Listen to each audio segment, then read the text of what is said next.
What is up, everybody? Got the day off because of Labor Day, so we're gonna be working on some cars. And if you didn't check out the last video I worked on the 240. I tried getting it running.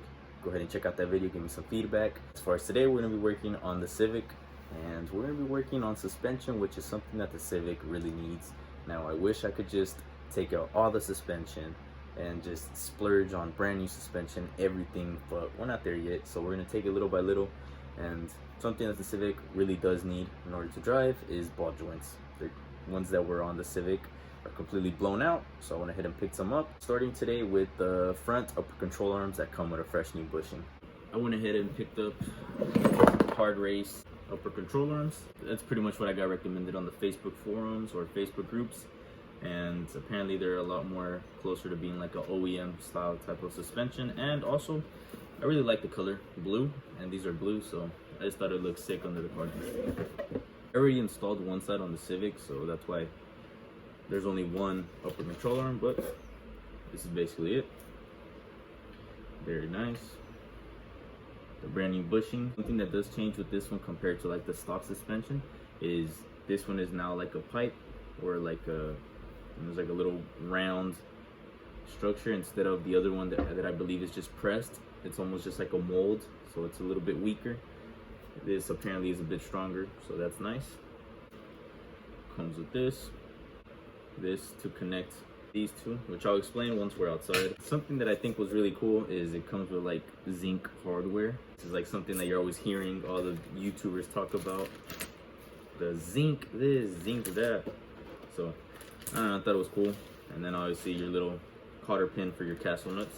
And that is it for our upper control arm. Let's go outside of the Civic and actually install this. This is what the upper control arm looks like on the driver's side that I already installed. Very nice. Cool. And also we don't have the knuckle in here because we still got to do one more thing that I will explain later on.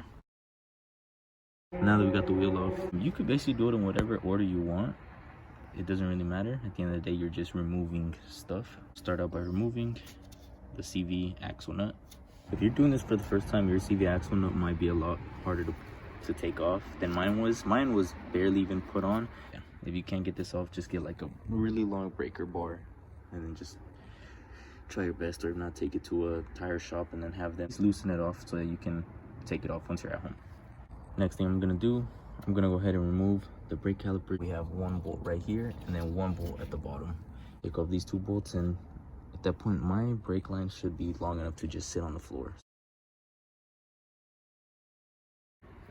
Now that the brake caliper is off, we can go ahead and start removing our castle nut from the upper control arm, from the steering tie rod, and the lower ball joint castle nut. We can now go ahead and remove our bolt from the coilover. Go ahead and remove your brake rotor, and you can start popping out the axle. We can also go ahead and remove our coilover bolts from the top. And now I was just trying to pop up the outer tie rod, but it was stuck, so it was very difficult. I am struggling a lot with this outer tie rod, so what we are gonna do is we're gonna go ahead and remove the upper control arm, which we're gonna remove this bolt and that bolt. Okay, obviously it looks very goofy because the freaking upper control arm is on the ground. So you could call it the lower control arm now. I just wanted to have better access so I could just whack it right now. Whacking didn't work, so we're just undoing the outer tie rod. All I did was I went ahead and took off the outer tie rod, and just so I could have access, better access to being able to whack this outside of the vehicle or do whatever I gotta do outside of the vehicle. Only because my neighbor has a baby. I don't want to make too much noise over there, so I'm gonna be whacking this until this thing comes off, so y'all could do the same. This is the final product for the upper control arm. You put this little bracket in between these two, and it's gonna go ahead and push down onto these ridges are meant to be like to stiffen it down once it gets pushed in, but you don't have to do anything right now. Once you're actually installing it and bolting it on into the vehicle, it's gonna push down on its own. But there we go. That's basically how I set it up. Now all we gotta do is install it and add the bolts, and we'll be done with the upper control arm.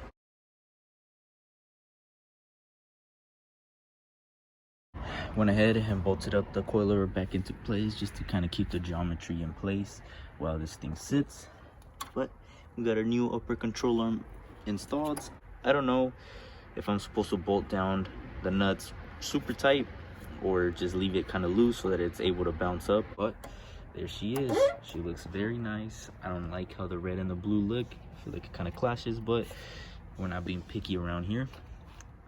Very simple job, other than the freaking outer tie rod being such a butt to take off, but everything else really easy, really smooth. That basically concludes today's install.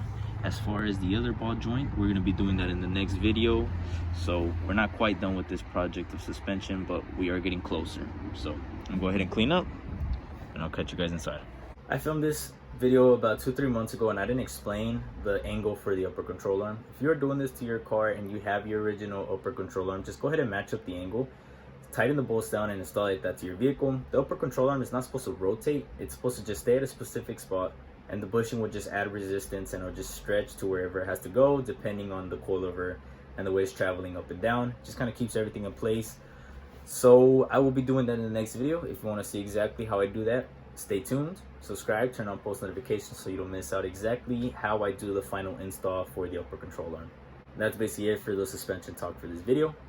One football practice later. I'm gonna try to keep it as simple as possible. I've done this take so many times and I'm not satisfied with it, but I don't have to explain myself. I don't necessarily have an audience that really cares what I have to say regardless, but I'm gonna use this as a diary more so to just be able to look back and see what I was going through at every moment. And basically I was gone for 2-3 months, and within the week of filming this video, my grandpa passed away.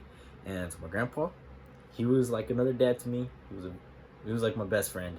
I could always go hang out with him at his house and stuff like that. And he was fighting cancer, and it was expected, but you're never really ready or prepared for when it actually happens. And it was a big shock for me, and so I didn't want to do anything. I gave up everything, and I just wanted to just go to work and be there for my family.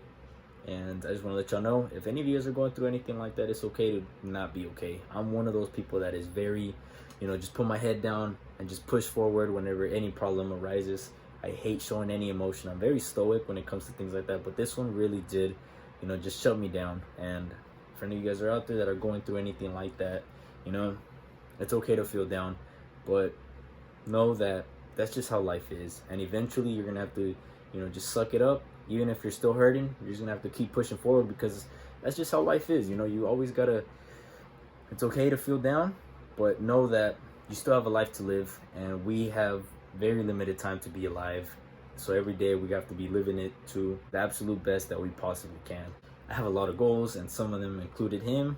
I'm still gonna reach those goals, and when I do, I'll give you guys a little bit more insight into the reasoning behind those goals. I love knowing why people achieve certain things, and this is just part of my story. So when I get there, obviously I'll explain more. But in summary, one thing that really resonated with me after my grandpa passed was the saying he had was "echándole ganitas," and it's one of those Spanish sayings that doesn't have an English translation. So it's, if you know, you know. And that's basically the way that I'm going to be living my life. Through the channel, through every hobby, through my job, my career, everything that I'm doing, it's going to be echándole ganitas, the same way that he lived his life. And that's going to be the mantra for the channel. It's just echándole ganitas in everything we do. I expect the same from you guys if you're still watching it. I appreciate you. I hope what I'm saying had some substance. And if it did, I guess just go ahead and comment down however you feel. But I'm going to cut it right here. I'll see you guys in the next video. God bless. Échale ganitas.